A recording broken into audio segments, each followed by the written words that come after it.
tardes, queridos hermanos. Los saludo fraternalmente en el amor del Señor para seguir estudiando y reflexionando en torno al libro de Oseas. En esta serie de reflexiones que hemos titulado Tradición y Gracia, el Señor, a través de la propia vida del profeta, nos anticipa lo que sería su relación con su iglesia. Y para dar un poco de contexto al pasaje que leeremos hoy, recordemos un poco los capítulos anteriores del libro de Oseas.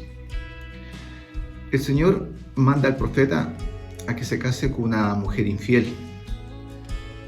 Dios utiliza el símbolo de ese casamiento para describir su relación con Israel. La infidelidad de la esposa de Oseas es un símbolo de la adoración a dioses falsos. Después de detallar los juicios que vendrían sobre los israelitas por quebrantar sus convenios, el Señor los llama a arrepentirse y a entrar en el nuevo pacto.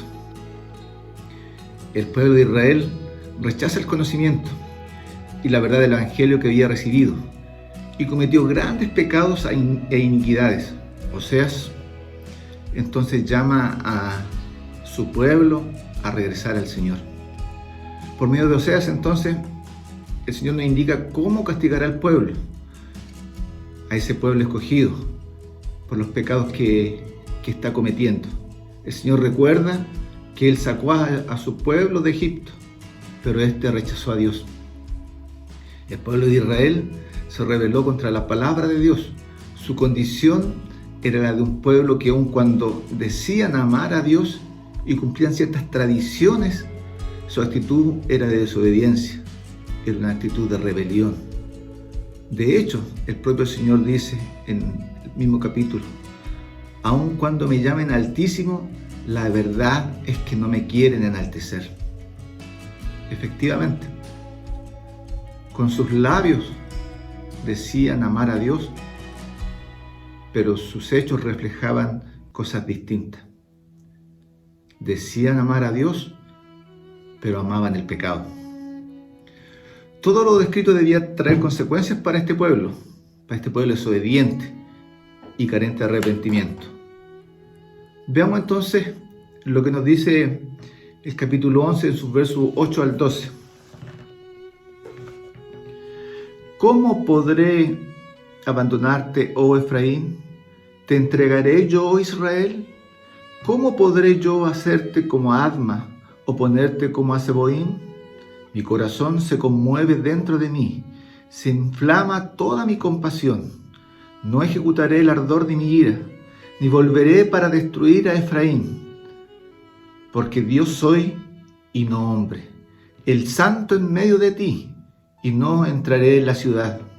En pos de Jehová caminarán, él rugirá como león, rugirá, y los niños vendrán temblando desde el occidente. Como ave acudirán velozmente de Egipto y de la tierra de Asiria como paloma, y los haré habitar en sus casas, dice Jehová.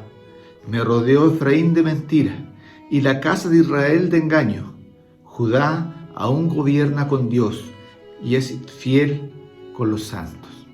Hasta ahí la palabra del Señor.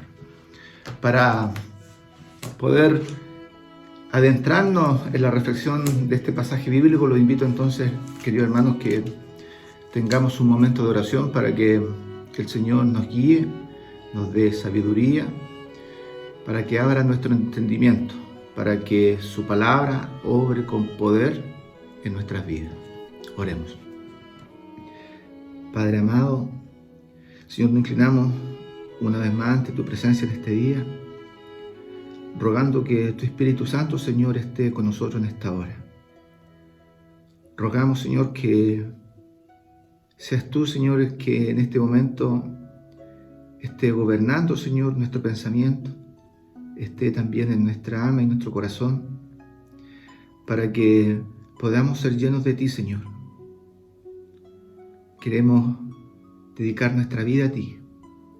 Queremos que nuestra vida sea un reflejo de ti, Señor. Por eso es que, Señor, en esta hora pedimos que tú obres en nosotros, Señor, para que tu mensaje llegue a lo más profundo de nuestro ser y podamos ser transformados, Señor, por el poder de tu palabra. Rogamos estas cosas, Señor, en el nombre de Cristo Jesús, nuestro Señor y Salvador. Amén. Bien, hermanos, con esa pequeña introducción que nos muestra un poco lo que fue los pasajes anteriores a los que acabamos de leer, lo que vemos a partir del versículo 8 y hasta el versículo 12 es la infinita y eterna misericordia de Dios. Él dice en el versículo 8, ¿cómo podré abandonarte? ¿Te entregaré yo? Hablándole a un pueblo que desoía la palabra de Dios y que seguía sus propias inclinaciones, que confiaba más en su propia sabiduría que la sabiduría divina. Aún así, le dice que no los abandonará y que no serán destruidos como Adma y Zeboim. Pero aquella expresión no quiere decir que el Señor no aplicaría justicia sobre su pueblo. Lo que Él dice es que no serán borrados de la faz de la tierra. Efraín sufrirá guerra y Samaria caerá, pero su destrucción no será como Sodoma y Gomorra, las otras ciudades que junto a Adma y Zeboim fueron destruidas con ira y con furor, tal como se lo señala Deuteronomio 29-23. Allí, en ese lugar y en esa época, la destrucción fue completa. El pueblo fue aniquilado y no hubo posibilidad de una nueva vida. Ahora Dios le dice a su pueblo que padecerán por sus rebeliones y por sus idolatrías, pero les ofrece la posibilidad de arrepentimiento. Será el fin del reino del norte, pero no el fin del pueblo de Dios. Y lo hace así porque, tal como Él mismo lo señala, Él es Dios y no hombre. Y esa frase muestra la causa fundamental de su misericordia. El carácter de Dios se ve aquí reflejado. Ese carácter que lo llevó a hacer el pacto con el pueblo de Israel, para que dicho pacto también se cumpla. Tal como nos dice también en el libro de Isaías, en sus versos 23 y 25. Por mí mismo hice juramento, de mi boca salió palabra en justicia y no seré revocada, que a mí se doblará toda rodilla y jurará toda lengua.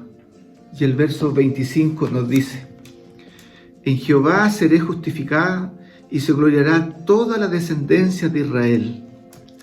Además de reflejar su carácter, Dios nos muestra la realización de su propósito por medio de su gracia y su poder.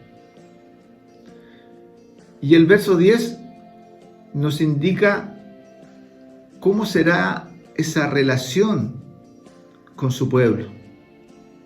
El verso 10 nos dice, en pos de Jehová caminarán, él rugirá como león, rugirá y los hijos vendrán temblando desde el occidente.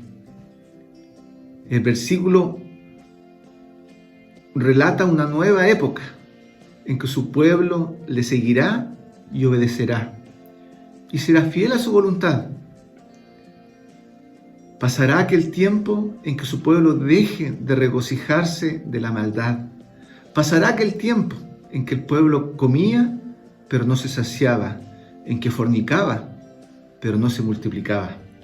Ese tiempo pasará, y su pueblo caminará en pos de Jehová, temblando acudirán a él. Como ave acudirán, dice el verso 11. Pero ya no será como esa paloma del capítulo 7, esa paloma torpe, incauta, sin entendimiento, que fue llamada a Egipto, pero acudió a Siria. Esta paloma que relata el versículo 11 es una paloma sensata, que fue llamada para ir a Egipto, para seguir al Señor. También muestra cómo ese pueblo que estuvo cautivo en Egipto primero y luego en Asiria será vuelto a su hogar tal como indicó también en el libro de Deuteronomio. Oseas nos muestra un retrato de un pueblo restaurado, que responderá y acudirá prontamente al llamado majestuoso de Jehová, un llamado que será estremecedor, un llamado que será como el rugido de un león. Hermanos, en la tormenta, Dios es nuestro refugio. En la oscuridad, Dios es la luz, es la voz de amor que nos llama a volvernos a Él. Incluso, entre todas aquellas profecías de juicio, también podemos escuchar promesas de salvación. Estos versículos del capítulo 11 no pretenden atenuar el mensaje de juicio, sino que más bien refuerzan las consecuencias del pecado. El Señor siempre quiere llamar a su pueblo a obediencia y a la santificación de sus vidas, pero dada nuestra naturaleza, nos muestra el camino de la muerte espiritual y al mismo tiempo nos muestra el camino de la vida eterna. Segunda de Crónicas 7:14 nos habla un poco de aquello. Si se humillare mi pueblo, sobre el cual mi nombre es invocado, y oraren y buscaren mi rostro, y se convirtieran de sus malos caminos, entonces, dice Jehová, yo iré desde los cielos y perdonaré sus pecados y sanaré su tierra. Oseas entonces daba al pueblo un mensaje de esperanza. Volveos a Dios y viviréis. Dios es el que permite que nuestra vida tenga sentido, dándole trascendencia a nuestra existencia. Dios, a pesar que continuamente actuamos con desapego a su santa voluntad, nos llama con amor a volver a sus caminos. Nuestro Dios es excelso, que ama y escoge a pecadores desde la eternidad, totalmente por gracia, sin que nosotros debamos cumplir una condición para ser amados por Él, de una manera especial e incomprensible para el género humano. El Señor nos dice, tendré misericordia del que tendré misericordia, y seré clemente para el con el que seré clemente. Éxodo 33:19. El Señor entonces, en este pasaje nos recuerda cuán grande e inescrutable es su misericordia. Cuán grande es su amor, que aun cuando de continuo hacemos lo indebido ante sus ojos, el Señor, con amor inconmensurable, nos llama, nos lleva de vuelta a Él y nos permite tener esta esperanza maravillosa de saber que en el día del juicio estaremos ante su presencia. La misericordia del Señor que manifestó con ese pueblo desarraigado, desobediente y rebelde de Israel, es la misma misericordia que el Señor muestra hoy para con sus hijos. A pesar de nuestras infidelidades, Dios nos garantiza que su obra en nosotros no terminará, porque el que comenzó la obra en nosotros la perfeccionará en el día del juicio. Que el Señor nos bendiga, hermanos, y tenga de nosotros misericordia. Oremos.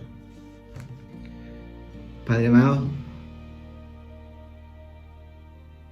cuán maravilloso, Señor, es escuchar tu palabra.